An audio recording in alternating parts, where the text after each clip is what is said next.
کے دروازے سے اللہ اکبر کہ وہاں کی نعمتوں کا عالم یہ ہے، وہاں کی نہریں ہیں دنیا کی نہروں کی طرح نہیں، وہاں پہ حوریں ہیں دنیا کے حسن و جمال کی طرح نہیں، وہاں پر برکتیں ہیں دنیا کی برکتوں کی طرح نہیں۔ اللہ اکبر سب سے بڑی بات یہ ہے وہاں پر محلات ہیں، جنت اسے کہتے ہیں۔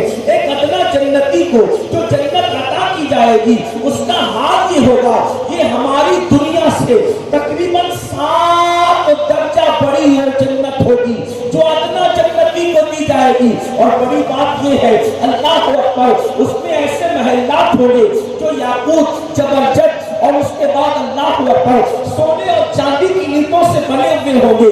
انسان وہاں جو چاہے گا اس کو وہاں وہ نعمت ملے گی۔ اور سب سے بڑی بات یہ ہے کہ جنت میں آپ جس ولی کا دیدار کرنا چاہیں گے اس ولی کی بارگاہ میں آپ کو پہنچا دیا جائے گا، جس نبی کی زیارت کرنا چاہیں گے اس نبی کی بارگاہ میں آپ کو پہنچا دیا جائے گا۔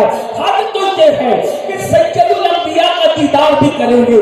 اللہ اکبر صرف نبی کا دیدار نہیں ہوگا بلکہ جنت میں خدا کا بھی دیدار ہوگا۔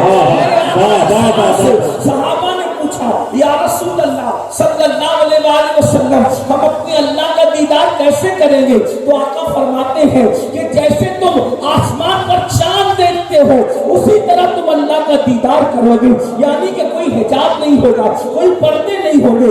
سوچو تو صحیح، اللہ اکبر اے علماء کے پیچھے، اے سادات کے پیچھے، اے پیروں کے پیچھے بھاگنے والوں، ان کی زیارت کے لیے 200 300 کلومیٹر کا سفر طے کرنے والوں، وہ دن کیسے مزے کے دن ہوں گے کہ جب خدا کا سامنا ہوگا، اس کے محبوب کا سامنا ہوگا اور ہماری آنکھوں سے ہم اللہ کا بھی دیدار کریں گے اور اس کے رسول کا بھی دیدار کریں گے۔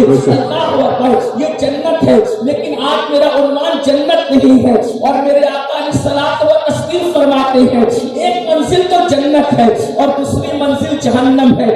آپ کو چننا ہے جنت میں اللہ کا دیدار، جنت میں رسول اللہ کا دیدار، جنت میں خوشیاں ہی خوشیاں، جنت میں نعمت ہی نعمتیں، جنت میں برکتیں ہی برکتیں، لیکن ایک وادی ہے جس کا نام جہنم ہے۔ اور یاد رکھنا کوئی کہانی قصہ نہیں بلکہ سچی سچی بات ہے۔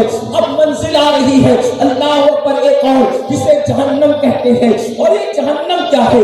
اللہ اکبر قرآن کہتا ہے اللہ اللہ۔ اور پھر اگر وقت رہا تو آخر میں ہم خود غور کریں گے کہ ہم جنت کے راستے پہ چل رہے ہیں یا ہم جہنم کے راستے پہ چل رہے ہیں، ہم کس کے راستے پہ چل رہے ہیں۔ ہم یہیں پر بیٹھے بیٹھے احتساب کریں گے، کیونکہ یہ محفل بھیڑ اکٹھا کرنے کی محفل نہیں ہے، یہ محفلیں سیر و تفریح کی محفلیں نہیں ہیں، یہ محفلیں ہنسی مذاق کی محفلیں نہیں ہیں، یہ محفلیں لطیفہ گوئی کی محفلیں نہیں ہیں، یہ محفلیں خود احتسابی کی محفل ہے، یہ محفلیں خود کو پہچاننے کی محفل ہے، یہ محفلیں اللہ اکبر خدا کی معرفت کی محفل ہے۔ ایک وادی ہے، ایک وادی ہے، ایک منزل ہے جس کو جہنم کہتے ہیں۔ اور یہ جہنم کیا ہے؟ اللہ اکبر قرآن کہتا ہے یا ایھا الذین آمنوا قوا انفسکم واہلیکم نارا، اے ایمان والو اپنے آپ کو اور اپنی اولاد کو،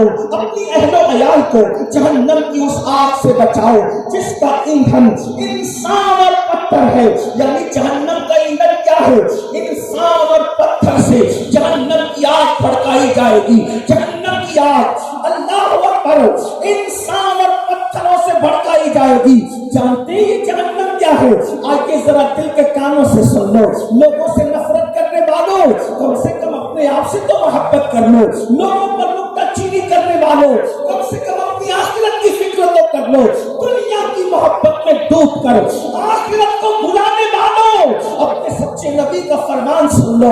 میرے اور تمہارے سچے نبی، آخری نبی مصطفیٰ کریم رؤوف الرحیم صلی اللہ علیہ وآلہ وسلم فرماتے ہیں جہنم میں سب سے کم عذاب، سب سے ہلکا عذاب جس جہنمی کو دیا جائے گا، بخاری شریف کی حدیث ہے، میرے اور آپ کی آقا خاتم النبیین فرماتے ہیں، کہتا نبی صلی اللہ علیہ وآلہ وسلم فرماتے ہیں، حاضر و ناظر نبی فرماتے ہیں اللہ اکبر کہ جہنم کے اندر سب سے ہلکا سب سے کم عذاب جس جہنمی کو دیا جائے گا وہ یہ کہ اس کے پیروں میں آگ کی بنی ہوئی جوتیاں پہنائی جائے گی. اللہ اکبر. جہنم کی آگ کی بنی ہوئی جوتیاں کس کو پہنائی جائے گی؟ جس کو سب سے کم عذاب ہوگا, جس کو سب سے ہلکا عذاب ہوگا, اس کو جہنم کی آگ کی بنی ہوئی جوتیاں پہنائی جائے گی. اور جہنم کی آگ کیا ہے؟ تو میرے اور تمہارے سچے نبی نے فرمایا اس دنیا کی آگ سے 70 درجہ زیادہ اس آگ کے اندر حرارت ہے جس کو جہنم کی آگ کہتے ہیں. اللہ اکبر.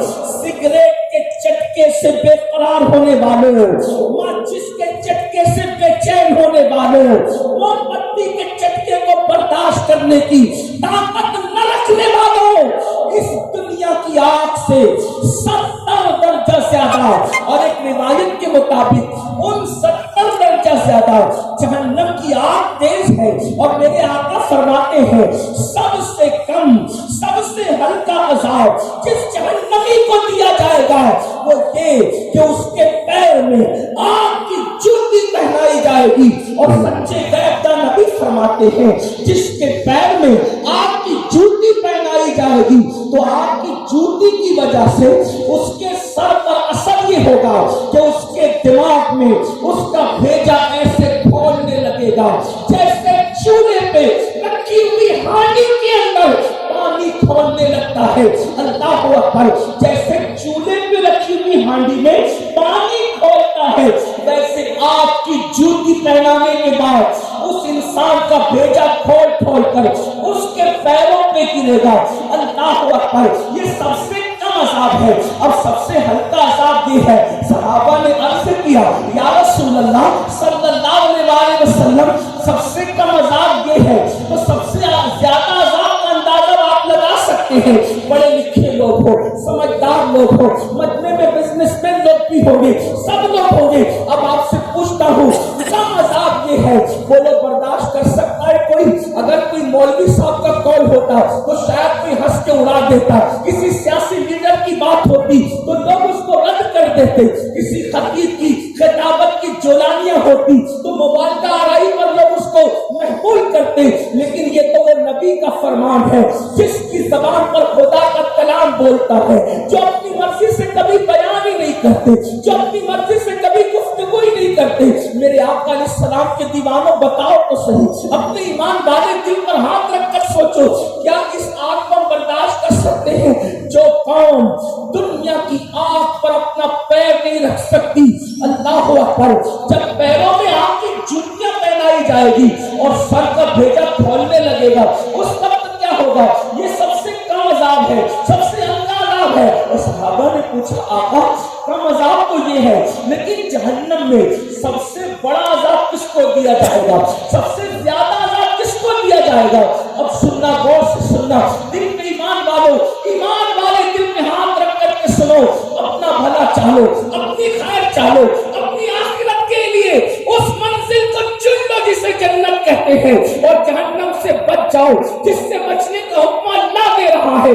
آقا سب سے کم عذاب یہ ہے, سب سے زیادہ عذاب کس کو دیا جائے گا؟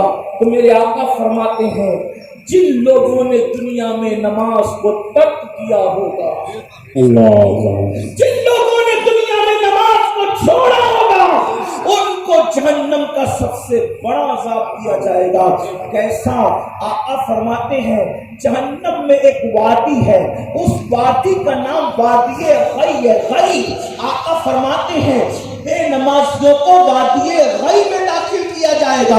فقیہ ابو اللہ سمرقندی, ابن حجر مکی اور ان جیسے لوگوں نے, علامہ عثمان ابن حسن جیسے لوگوں نے, حضرت ابن عباس نے, ان لوگوں سے پوچھا گیا یہ وادی غی کیا ہے؟ اب ذرا یہ بھی سن لو یہ وادی غی کیا ہے. تو فرماتے ابن عباس وادی غی جہنم میں اتنی خطرناک وادی ہے کہ جہنم ایک دن میں 1000 مرتبہ, جہنم بھی ایک دن میں 1000 مرتبہ وادی غی سے پناہ مانگتا ہے. وہ جہنم کا نعرہ ہے جس سے جہنم بھی پناہ مانگے, جس سے جہنم بھی لرزہ برندام ہو.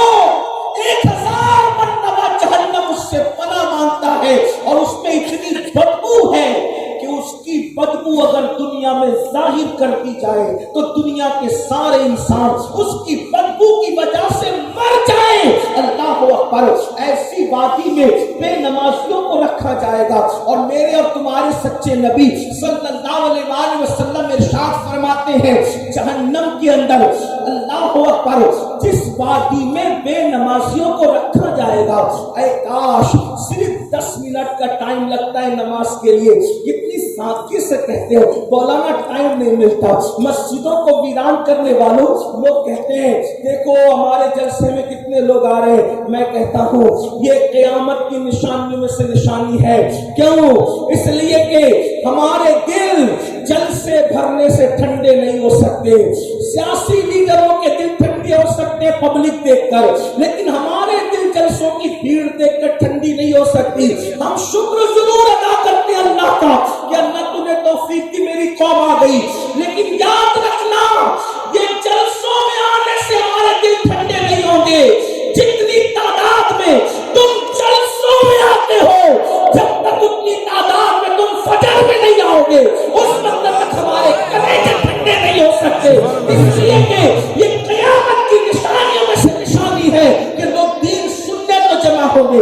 لوگ دین میرے ناؤں میں میری گفتگو کو ناؤں کی آواز میں نہ دبا دے، اپنے دل میں جگہ دے. توجہ فرمائے میرے آقا نے ارشاد فرمایا قیامت کی نشانیوں میں سے نشانی یہ ہے لوگ دین سننے تو جمع ہوں گے لیکن لوگ دین پر عمل کرنے جمع نہیں ہوں گے. مسلمانوں دین سننے تو آ گئے، اگر فجر میں تمہاری مسجد ویران ہے تو سمجھنا یہ جلسہ کامیاب نہیں بلکہ یہ قیامت کی نشانیوں میں سے نشانی ہوگا. خدا کے لیے کتنی سادگی سے کہہ جاتے ہو مولانا ٹائم نہیں ملتا، مولانا وقت نہیں ملتا. میرے بھائی اللہ اکبر، کیا وہ جہنم کی آگ جس میں پہاڑ بھی پگھل جائیں گے. تھوڑی دیر غور کرو، تھوڑی دیر سوچو تو صحیح. جس میں پہاڑ بھی پگھل جائیں گے، ہماری ہڈیوں کا کیا ہوگا، ہماری چمڑیوں کا کیا ہوگا، ہماری آنکھوں کا کیا ہوگا، ہمارے بالوں کا کیا ہوگا. سوچو کیا پہاڑ سے زیادہ ہمارا جسم مضبوط ہے؟ کیا پتھروں سے زیادہ ہمارا جسم طاقتور ہے؟ جس میں پہاڑ بھی پگھل جائیں گے اس میں ہمارے جسم کا کیا بنے گا.